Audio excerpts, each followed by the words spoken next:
Good morning, or I guess goedemorgen as we head to the Netherlands. Thank you so much, Catherine, for that lovely introduction. And I just want to echo all of the speakers who have talked thus far. Just my total admiration and gratefulness to both the Generate Foundation and the Decorative Arts Trust for inviting me here today and funding my research. In the early modern period, wealthy collectors began amassing magnificent collections of locally produced and imported objects, displayed in new and exciting ways. Few were as innovative as Amalia van Solms-Braunfels, Princess of Orange. Under Amalia and her husband, Stadhouder Frederick Hendrik, the Dutch Republic flourished as a cultural and global power. The strength and wealth of the country, and by association, the House of Orange-Nassau, is embedded in Amalia's cabinets or closets, private spaces where she carefully curated seemingly eclectic decorative ensembles of diverse media. Objects imported from East and West Asia, islands in the Atlantic, and the Americas were displayed alongside works produced by the most trendy Dutch and Flemish artists, including Rubens and Rembrandt. Under the weight of a historiographic tradition that privileges men, much of the princely couple's cultural activities marks Frederick Hendrik or the princely couple's secretary, Constantine Huygens, as the deciding factor without discussion or justification. While scholarly interest in Amalia's agency as an independent patron and collector has grown significantly over the last 2 decades, the focus to date on extant individual objects and on her lengthy period of widowhood, while informative, does not provide a comprehensive understanding of Amalia's interests and motivations as a patron and collector, how she acquired and employed objects, both individually and in decorative ensembles, to construct her various and fluxing identities throughout her lifetime. My presentation first considers the importance of cabinet spaces in early modern elite residences. It's then going to explore 2 trends that emerge in Amalia's collecting with this approach: Chinese porcelain and Japanese lacquerware.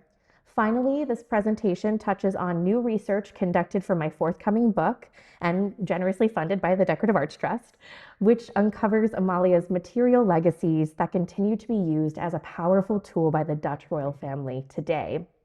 The most notable element incorporated into the princely couple's interiors during the 1630s was the fashionable French appartement system.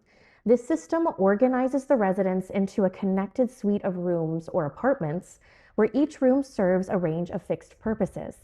In this system, the cabinet emerged as a prominent space.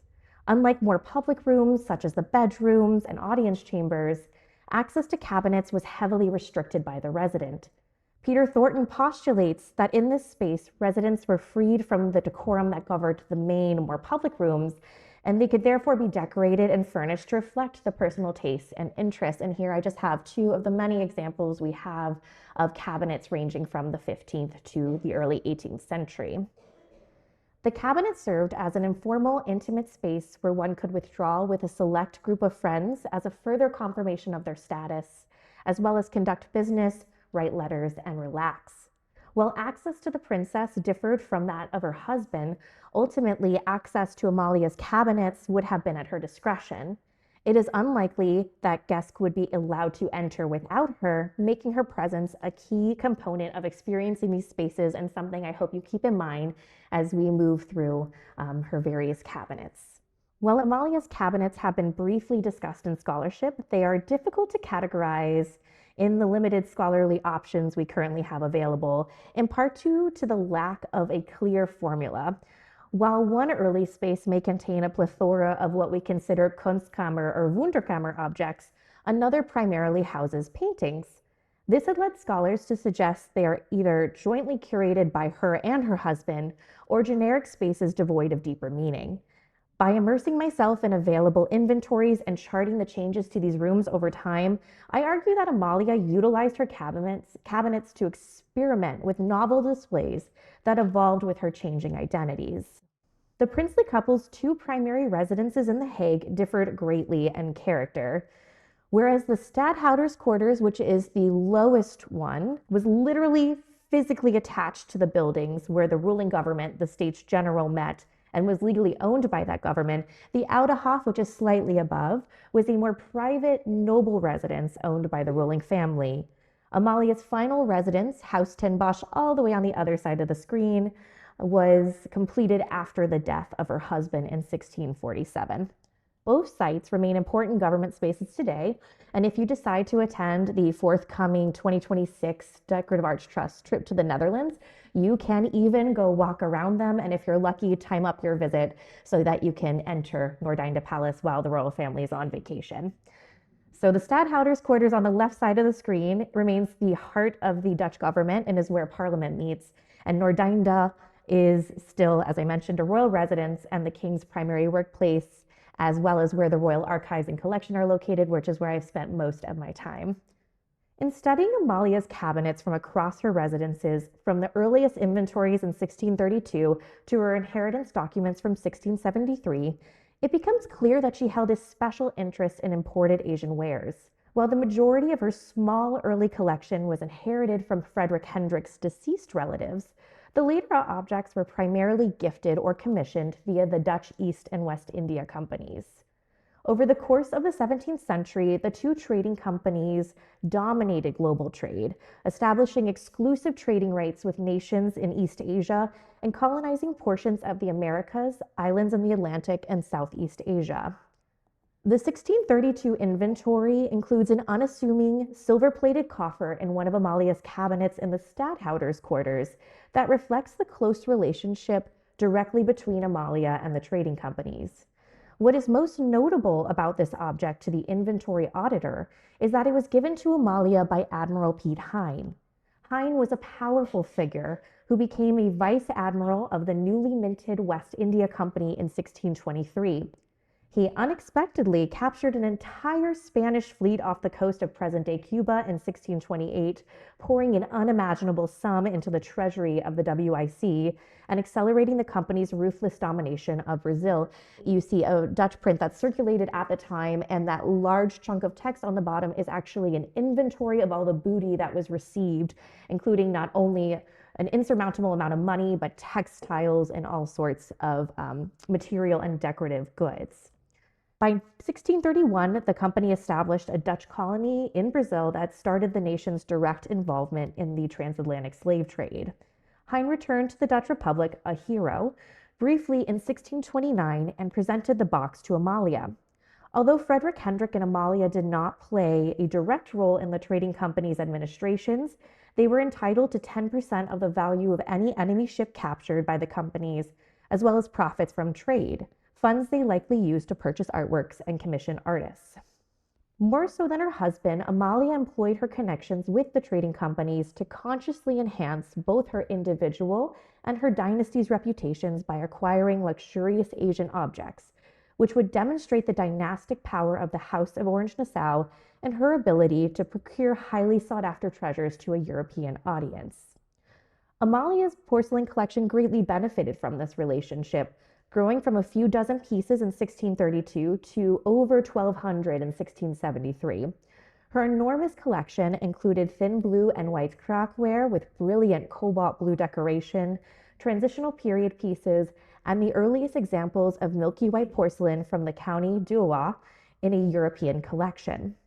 In fact, in 1639, the directors of the East India Company, or VOC, Amsterdam Chamber, requested that the Zeeland Chamber set aside some of their most, quote, exceptional and unique, unquote, porcelain pieces to present to Amalia, ensuring she had nearly exclusive access to the best works available on the European market. And this slide, I just show a small selection of the more unique forms that appear in the inventories among literally hundreds and hundreds of butter dishes, plates, teacups, and flower pots. And I am still particularly charmed by this Kendi water vessel in the shape of an elephant that is now in the Peabody Essex Museum. In her earliest recorded cabinets, Amalia displayed her small but mighty porcelain collection on shelves alongside other objects that would be found in a Kunstkammer: gemstones, rock crystal, terra siglata, ceramics from Fontainebleau, and miniature portraits. And it was displayed in such a way, with tables nearby, that one imagines you were intended to take off these individual pieces and actually marvel and touch and explore them. Shortly after the completion of the 1632 inventory, an addendum includes additional shelves and pedestals painted red and gilded to accommodate Amalia's porcelain collection. These were intended for the princess's new gallery in the stadtholder's quarters, which were adjacent to the cabinet, suggesting she was already rethinking the display and perhaps that her collection had already outgrown her available shelving in the various cabinets. Between 1648 and 1649, Amalia began splitting her cabinets to create a separate porcelain cabinet. Porcelain cabinets or china closets became fashionable in the second half of the 17th century, primarily with women as the availability of Chinese porcelain grew in Europe. In these spaces, porcelain was displayed in abundance above the doors, between the windows, on mantels, and even in fireplace, as is seen in this detail of a Moreau etching. In addition to displaying her porcelain on shelves throughout the cabinet, she also commissioned cupboards, suggesting that additional objects were displayed along the ceramics. Unfortunately, the inventories made after 1632 do not describe how Amalia's porcelain was arranged, but it can be inferred from these sources that she continued the trend of massed porcelain displays. Later inventories record porcelain housed in large numbers in cabinets. For instance, Haus ter Nieuwburg at Rijswijk contained 558 porcelain objects, while Haus ten Bosch displayed 398 pieces. While the cabinets housed a luxuriant amount of porcelain, Amalia frequently incorporated Japanese lacquerware and portraits of herself, her children, and descendants into these ensembles. Her Dispositieboek of 1673 lists 3 cabinet spaces in the Oude Hof, including a large porcelain cabinet that was divided into 2 sections. In each of these cabinets, she incorporated a portrait of herself, flanked by images of her children and grandchildren and depictions of maternal love. By combining imported decorative objects from Dutch-controlled routes with portraits of herself and her family members, Amalia created a tangible link between the House of Orange-Nassau and the Dutch Maritime Empire, with her directly at the center. And I remind you, you would be in this space with her present. While Amalia collected several mother-of-pearl objects and greatly enjoyed acquiring fabulous pearl jewels, the pearls I'll be discussing today are the mother-of-pearl frequently inlaid on Japanese lacquerware coffers, cabinets, and chests housed in the collection, which emerge as an equally prominent yet critically understudied trend while studying Amalia's collecting practices. Japanese lacquerware, made using a resin from the highly toxic sap of the Asian lacquer tree and often embellished with gold, silver, and mother of pearl, was more expensive and time-consuming to produce and import than porcelain, making Amalia's collection of dozens of lacquer coffers and boxes listed in the 1632 inventories particularly extraordinary. Some of these pieces in her collection are described as old, suggesting that they were inherited Namban lacquer and adding additional value to these already rare objects. One item in the 1632 inventory of Amalia's cabinet in the Oude Hof is described as a Japanese cabinet made with many lacquers, similar to a cabinet now in the Peabody Essex Museum on the slide. This extraordinary work incorporates takamaki, hiramaki, and nashiji lacquer, creating a captivating contrast between the reflective black lacquer with gold, silver, and mother of pearl decoration. While lacquerware was highly sought after for its aesthetic qualities, they were also durable, functional objects. Many of the furniture pieces were small and therefore portable. Lacquered furniture is fireproof and waterproof, making it an excellent option for storing important documents and precious objects. As lacquer began to play a more prominent role in her interiors, the princess took advantage of that close relationship to the VOC to commission custom lacquer furniture from Japan, such as the lacquered balustrade intended for her bedroom in Haus ten Bosch, which very excitingly the Rijksmuseum had acquired a piece of very recently. In addition to Japanese lacquerware cabinets and coffers, the inventory notes 4 cabinets produced locally in the Netherlands that were likely imitation lacquer made by Willem Kik and his workshop.